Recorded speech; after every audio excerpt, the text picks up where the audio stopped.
یہاں سے آپ کو ترجمہ نظر آ رہا ہے، یہ امام محمد باقر علیہ السلام سے حدیث ہے۔ امام محمد باقر علیہ السلام نے فرمایا، سید الشہداء حضرت امام حسین علیہ السلام نے شہادت کے درجے پر فائز ہونے سے پہلے اپنے اصحاب سے فرمایا، سنو، میرے جد رسول خدا صلی اللہ علیہ وآلہ وسلم نے ایک مرتبہ مجھ سے ارشاد فرمایا تھا کہ اے فرزند، تم کو عراق کھینچ بلایا جائے گا، اور یہ وہ سرزمین ہے جہاں انبیاء اور اوصیاء انبیاء بھی پہنچیں گے۔ اس خطے کا نام امورا ہوگا۔ وہاں تم اور تمہارے سب ساتھی درجہ شہادت پر فائز ہوں گے، جن کے جسموں پر لوہے کی اسلحوں کی ضرب کی تکلیف کا کوئی احساس نہ ہوگا۔ پھر آپ نے اس آیت کی تلاوت فرمائی، یا نار کونی بردن سلام علی ابراہیم، اے آگ ٹھنڈی ہو جا اور ابراہیم علیہ السلام کے لیے سلامتی کا سبب بن جا۔ یہ جنگ تم پر اور تمہارے اصحاب پر ٹھنڈی اور سلامتی کا سبب ہو جائے گی، لہٰذا یہ خوشخبری سنو، خدا کی قسم جب ہم لوگ قتل کر دیے جائیں گے تو اپنے نبی صلی اللہ علیہ وآلہ وسلم کی خدمت میں حاضر ہوں گے۔ اس کے بعد امام قدر خاموش رہے، پھر فرمایا، سب سے پہلے میرے لیے زمین شق ہوگی۔ یہ دیکھ لے جملہ اسی جو میں نے اوپر پہلے ہائی لائٹ کیا تھا کہ ینشق الارض جو ہے کہ مولا امام حسین علیہ السلام نے فرمایا کہ سب سے پہلے کہ جس کے لیے زمین پھٹے گی وہ کوئی اور نہیں۔ کون کہہ رہا ہے؟ امام حسین علیہ السلام کہہ رہے ہیں کہ جس کے لیے سب سے پہلے زمین پھٹے گی وہ کوئی اور نہیں، وہ میں ہوں، اور میرے لیے زمین پھٹے گی۔ یعنی کہ رجت، جیسا کہ کچھ لوگوں کے میں نے سابقہ ویڈیو میں آپ کے سامنے بیان پیش کیا تھا، جن کا یہ کہنا تھا کہ امام کی روح نکل کے حلول کرے گی کسی دوسرے شخص کے اندر، تو اس طرح رجت ہوگی۔ لیکن اس حدیث کے اندر جو ہے آپ کو یہ ثبوت مل رہا ہے کہ مولا کے جو جملے ہیں جو مولا نے بولے، وہ جملہ یہ ہے، ینشق الارض، زمین پھٹے گی۔ تو مولا نے فرمایا زمین سے سب سے پہلے برآمد ہونے والا، زمین سے باہر آنے والا میں ہوں۔ تو یہ پوری حدیث آپ اس کتاب کے اندر پڑھ سکتے ہیں۔ باقی یہ طویل حدیث ہے کیونکہ میں نے جس چیز کے لیے پیش کرنی تھی وہ آپ کے سامنے پیش کی۔ اب ہم اس ہی کتاب سے، اور اس کا اصل حوالہ غیبت توسی جو ہے، اس سے ایک روایت آپ کے سامنے مزید پیش کرتے ہیں۔ اس سے مراد میں نے آپ کو پہلے بھی کہا ہے کہ فقط یہ کتابیں نہیں، سینکڑوں کتابیں ہیں جن کے اندر یہ روایات موجود اور اس کے ساتھ ملتی جلتی روایات بھی موجود ہیں۔ لیکن میری یہ کوشش ہوتی ہے کہ تھوڑے سے تھوڑے وقت میں چند چیزیں آپ کے سامنے پیش ہو جائیں، تاکہ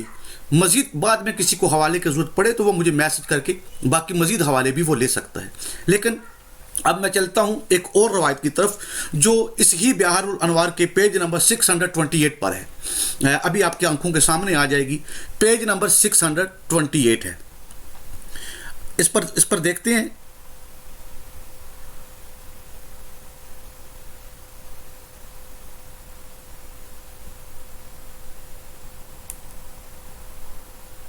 یہ آپ کو نظر آ رہا ہے 600، ابھی میں دکھا دیتا ہوں، آپ دیکھ لیں، اوپر آپ کو سب سے نظر آ رہا ہوگا، ہر مومن، میں ہائی لائٹ کر دیتا ہوں، یہ ہائی لائٹ ہو گیا ہے، آپ اس کو دیکھ سکتے ہیں، یہ اس کا عنوان ہے، ہر مومن کی قبر میں کوئی جا کر کہے گا۔ یہ پوری روایت آپ کی آنکھوں کے سامنے ہے، میں پیش کر دیتا ہوں۔ اب یہاں پر بھی ایک نقطہ ہم نے بڑی قابل غور ہے، جس طرح پہلے میں نے حدیث کا اصل متن آپ کے سامنے پیش کیا، اس ہی طرح اس حدیث کو بھی دیکھنا ہے کہ اس حدیث کے اندر حکم کیا ہے۔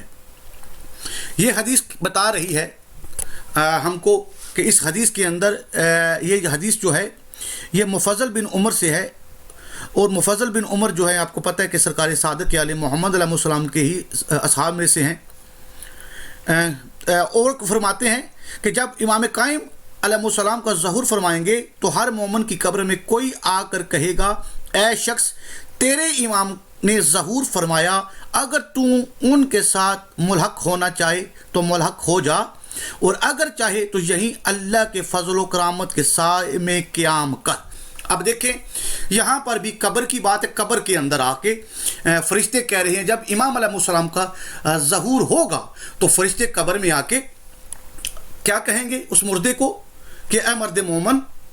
جس امام کے ظہور کے انتظار میں تو نے زندگی گزاری اور تیری زندگی میں تیرے امام کا ظہور نہیں ہوا تھا، اب تیرے اس امام کا ظہور ہو چکا ہے، تو ہم تیرے پاس آئے ہیں۔ اگر تو اپنے امام کے پاس جانا چاہتا ہے تو ہم تیرے ساتھ ہیں، ہم تجھ کو لے کے چلتے ہیں، تیرے پاس اختیار ہے۔ اور اگر تو یہاں پر ہی رہ کے خدا کے فضل اور اس کے کرم کے فضل و کرم میں رہنا چاہتا ہے تو جہاں تو موجود ہے تو یہاں پر ہی رہو، یعنی کہ قبر میں ہی۔ اب تجھ پر ہے کہ اگر تو اپنے وقت کے امام کے پاس جانا چاہتا ہے، یعنی قبر میں سوال ہو رہا ہے، کسی ماں کے پیٹ میں نہیں، نہ کسی اس مردے کی روح کو کسی اور میں ڈالنے کی بات ہو رہی ہے، بلکہ قبر کے اندر ہی فرشتہ آ رہا ہے۔ اور حدیث یہ بتا رہی ہے کہ اس حدیث میں یہ بتایا جا رہا ہے کہ دیکھو تمہارے امام کا ظہور ہو چکا ہے اور ہم تمہارے پاس آئے ہیں، اب تم نے اگر جانا ہے تو تمہاری مرضی، اگر یہاں ہی رہائش پذیر ہونا ہے اور خدا کے فضل اور اس کے کرم سے لطف اندوز ہونا ہے یہاں پر تو تمہاری مرضی ہے۔ اگر جانا چاہتے ہو تو یقیناً جو مومن بھی ہے جو اپنے وقت کے امام کے لیے جو دعائیں اور خواہشات کرتا رہا، اور جیسا کہ حدیث کے بہت سی حدیثیں ہیں جس میں امام علیہ السلام کے ظہور کی دعا کا بھی حکم ہے اور انتظار کا بھی حکم ہے، اور کہا کہ اگر کوئی شخص یہ دعائے عہد پڑھتے ہوئے اس دنیا سے رخصت ہو جائے تو ائمہ معصومین علیہ السلام نے وعدہ کیا ہوا ہے کہ ہم اس کو قبر سے اٹھا کے اس کے امام کے ظہور میں، جب امام کا ظہور ہوگا تو وہاں پہنچا دیں گے۔ یہ دعائے عہد اور دعائے عہد کے علاوہ بہت سی زیارات اور اس کے علاوہ بہت سی حدیثوں کے اندر یہ سارے وعدے جو ائمہ معصومین علیہ السلام نے اپنے چاہنے والوں، اپنے شیعوں کے ساتھ کیے ہوئے ہیں کہ، اور شرط یہ رکھی کہ اگر تم سچے دل سے اپنے امام کے ظہور کا انتظار کرتے ہو اور ظہور نہیں ہوتا تو تم مر جاتے ہو، تو معصومین علیہ السلام نے یہ وعدہ کیا ہوا ہے کہ ہم تم کو اس قبر سے بھی اٹھا کے جب تمہارے امام کا ظہور ہوگا تو واپس لے آئیں گے۔ تو اسی زمن میں اب جو مردے ہیں اس کی تشریح ہو رہی ہے، جو زیارات کے جملے اور باقی ائمہ معصومین علیہ السلام کی حدیثیں ہیں، اس حدیث سے ان تمام کی تصدیق ہو رہی ہے کہ یہاں پر فرشتے آئیں گے اور اس شخص سے، اس مومن سے پوچھیں گے اب تمہاری مرضی ہے، کیونکہ ہم نے جو وعدہ کیا ہوا تھا تمہارے ائمہ نے تمہارے ساتھ اس وعدے کو پورا کرنے کے لیے آ چکے ہیں، ہم تم کو لینے آئے ہیں، اب اگر تم جانا چاہتے ہو تو بسم اللہ تمہاری مرضی، اگر یہاں ہی قیام کرنا چاہتے ہو تو تب بھی تمہاری مرضی، لیکن ہمارا جو تمہارے ائمہ نے تمہارے ساتھ جو وعدہ کیا ہوا ہے اس وعدے میں کوئی خلل نہ آئے یا اس میں کوئی کیا کہتے ہیں کوئی کمی بیشی نہ ہو، ہم اس لیے امام نے ہم کو اس لیے بھیجا ہے کہ ہم تم کو لینے آئے ہیں۔ خیر اس روایت سے بھی اور اس سے پہلی والی روایت سے بھی یہ ثابت ہے کہ مردے زندہ ہوں گے، یہ نہیں ان کی روایات میں مل رہا کہ کسی مردے کی روح کسی اور جسم میں ڈالی جائے گی، بلکہ یہ تمام روایات جو ہیں امام حسین علیہ السلام نے کی، جو پہلی روایت میں نے آپ کے سامنے پیش کی، اس حدیث میں بھی یہی ملتا ہے کہ مولا فرما رہے ہیں امام محمد باقر علیہ السلام کہ میرے جد حسین علیہ السلام سب سے پہلے زمین سے جب پھٹے گی تو آئیں گے، برآمد ہوں گے، تو وہ امام حسین علیہ السلام ہے، اور یہ ہوگا اس وقت جب سرکار قائم عالم محمد علیہ السلام کا ظہور ہوگا اور وہ قیام کریں گے، تو اس وقت امام حسین علیہ السلام کی سب سے پہلی رجت، اور یہ بھی یاد رکھنا ہے کہ رجت میں سب سے پہلی جو رجت ہے وہ امام حسین علیہ السلام کی ہے۔ اچھا، اس کے ساتھ ہم نیکسٹ ویڈیو کے اندر آپ کے سامنے دو مختلف موضوع ہیں، دو مختلف قسم کی حدیثیں ہیں، وہ آپ کے سامنے پیش کریں گے۔ عنوان میں آپ کو بتا دیتا ہوں تاکہ آپ کو بعد میں اس کے بارے میں جاننے کے لیے زیادہ جو ہے کوشش کرنی پڑے۔ تو وہ یہ ہے کہ کچھ حدیثوں میں ایسے ملتا ہے کہ جو شخص بھی مردہ زندہ ہوں گے ان کی ٹوٹل زندگی رجت میں 2 سال 6 مہینے ہوگی، 2 سال 6 مہینے یعنی 30 ماہ کے عرصے میں وہ رجت میں جو لوگ واپس آئیں گے وہ ان کی ظاہری زندگی ہوگی، اور اس کے بعد ایک ہی شب میں وہ سارے کے سارے مر جائیں گے، دوبارہ ان کو موت آ جائے گی۔ اور کچھ روایات میں ملتا ہے کہ رجت کی جو زندگی ہے یہ بہت طویل ہے، اور رجت سب کی ایک ساتھ ہی نہیں ہونی بلکہ وقفے سے ہونی ہے، جیسا کہ یہ حدیث میں نے آپ کے سامنے پیش کی۔ سب سے پہلی جو رجت ہے وہ امام حسین علیہ السلام کی ہے، اور امام حسین علیہ السلام نے حکومت کرنی ہے، پھر دوسری امام کی رجت ہوگی، پھر انہوں نے آ کے اپنی حکومت کری، اس طرح ایک سلسلہ ہے حکومت کا۔ یا جیسا کہ اس حدیث کے اندر بھی آپ کو معلوم بتایا کہ امام علیہ السلام کی جو حکومت ہوگی وہ حکومت اتنی طویل ہوگی کہ رجت میں جو امام علیہ السلام رجت کریں گے تو ان کی طویل ہوگی. اس طرح باقی جو ہیں ائمہ معصومین علیہ السلام ان کی جب رجت ہوگی تو یہ سلسلے وار ہوگی، یہ نہیں کہ ایک دن. لیکن جہاں میں نے پہلی روایت آپ کے سامنے پیش کی کہ جو لوگ بھی رجت میں آئیں گے تو اس سے مراد ائمہ معصومین علیہ السلام نہیں بلکہ ائمہ معصومین علیہ السلام کے علاوہ کچھ لوگوں کی بات ہو رہی ہے جن کی ظاہری زندگی رجت میں ٹوٹل 2 سال 6 ماہ ہوگی. تو اس کے بعد وہ اپنے بدلے اور جو کچھ بھی ان کا انتظام ہے وہ پورا کرنے کے بعد ایک ہی شب میں سب کو موت آ جائے گی. تو یہ 2 عنوان ہیں. انشاءاللہ آگے چل کے وہ انہی کی کتب اور مزید جو کتب پڑھی ہوئی ہیں ان سے میں آپ کے سامنے کچھ اور حقائق پیش کروں گا. لہٰذا آج کی اس ویڈیو کے اندر پیش کرنے کا مقصد فقط اور فقط یہ تھا کہ ہم سب کو پتہ چل جائے کہ رجت جو ہے وہ امام حسین علیہ السلام کی جو رجت ہے وہ امام حسین علیہ السلام کی روح کا نکل کر کسی اور کے اندر جانے کی بات نہیں، بلکہ خود امام علیہ السلام نے فرمایا، امام محمد باقر علیہ السلام نے فرمایا کہ میرے جد حسین علیہ السلام نے فرمایا. وہ جملہ ینشق الارض جو ہے وہ آپ کے سامنے میں نے متن حدیث کا پیش کیا اس لیے کہ کسی کو یہ شک نہ رہے کہ اردو کے ترجمے میں تو غلطی ہو سکتی ہے، لیکن جب اصل متن سامنے ہوگا تو اس سے پتہ چل جاتا ہے. کیونکہ عرض کا جملہ ینشق الارض کا جملہ ہے، یعنی کہ زمین پھٹے گی، یہ نہیں نہ مولا معاف کر کے میں اپنی طرف سے کہوں کہ ماں کا پیٹ پھٹے گا اور اس سے مراد پیٹ کا پھٹنا ہے اور کسی امام علیہ السلام کی رجت ہوگی، ایسا نہیں ہے. بلکہ یہاں اس جملے سے مراد جو امام علیہ السلام نے بیان فرمایا ہے زمین کا پھٹنا ہے. خیر، اس سے پہلے جن لوگوں نے کو ویڈیو لگائی تھی اور جن کو کے لیے میں نے وہ پہلی ویڈیو بنا کے جواب دیا تھا، ان کے کچھ چند جملے اپنے بھی ہیں جس پر آج تھوڑی سی غور و فکر کرنی ہے. ان کا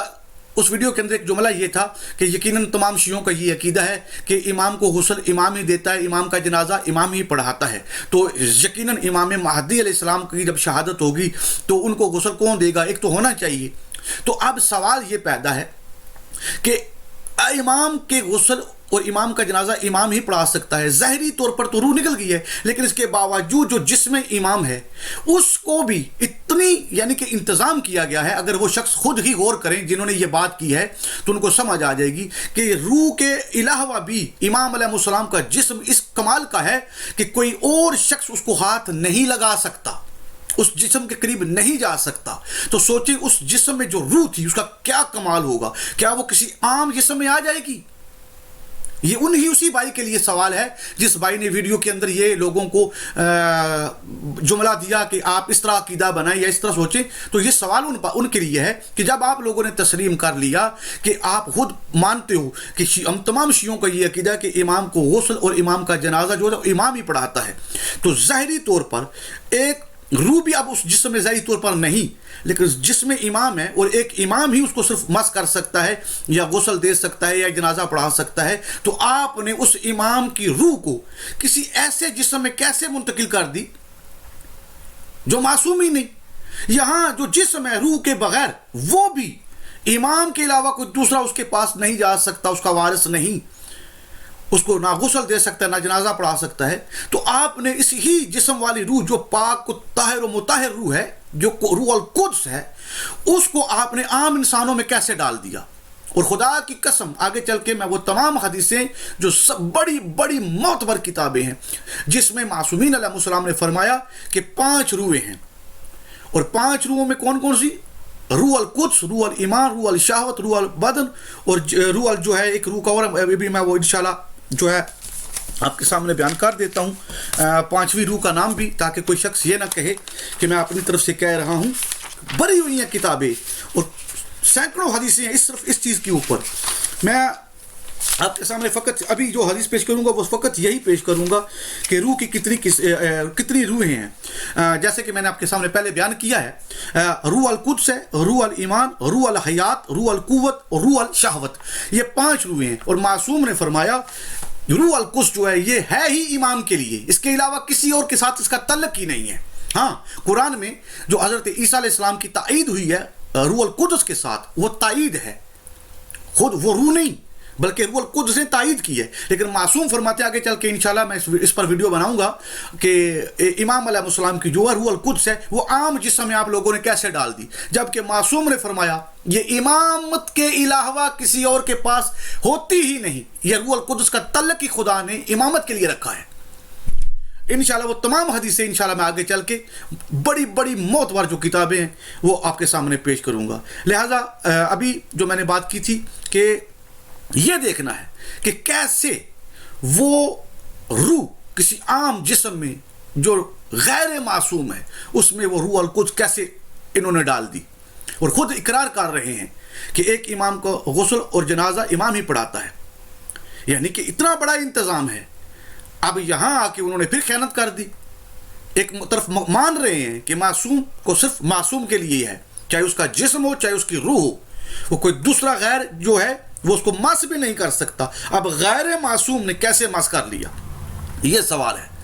تو خیر جسم بھی دیکھنا ہے، روح کو بھی دیکھنا ہے. یہ دو چیزیں ہیں، ایک جسم ایک روح. معصوم کا جسم اور معصوم کی جو روح ہے یہ انسانی سوچ میں بھی نہیں آ سکتی، ایسی اجساد اور ارواح ہیں. لیکن عام انسانوں کے جسم بھی اور ہیں، ناپاک ہیں، ہم نطفے سے خلق ہوئے ہیں، نجاست سے ہمارے اندر نجاست ہے، اور قرآن نے ان کی طہارت کی قسم کھائی ہے. انما یرید اللہ کی آیت خود گواہ ہے کہ نجاست ان کے قریب جا بھی نہیں سکتی. تو یہ طاہر و مطہر ہیں. خیر آج کے لیے اتنی ویڈیو تھی، دعاؤں میں یاد رکھیے. انشاءاللہ دوسری ویڈیو کے اندر میں مزید کچھ حدیثیں اور روح القدس کے عنوان سے کہ امام علیہ السلام کی روح جو ہے وہ کیسی روح ہے اور وہ اس کا کیا انتظام ہے. تو آج کے لیے اتنا کافی ہے. دعاؤں میں یاد رکھیے. السلام علیکم. یا علی علیہ السلام مدد.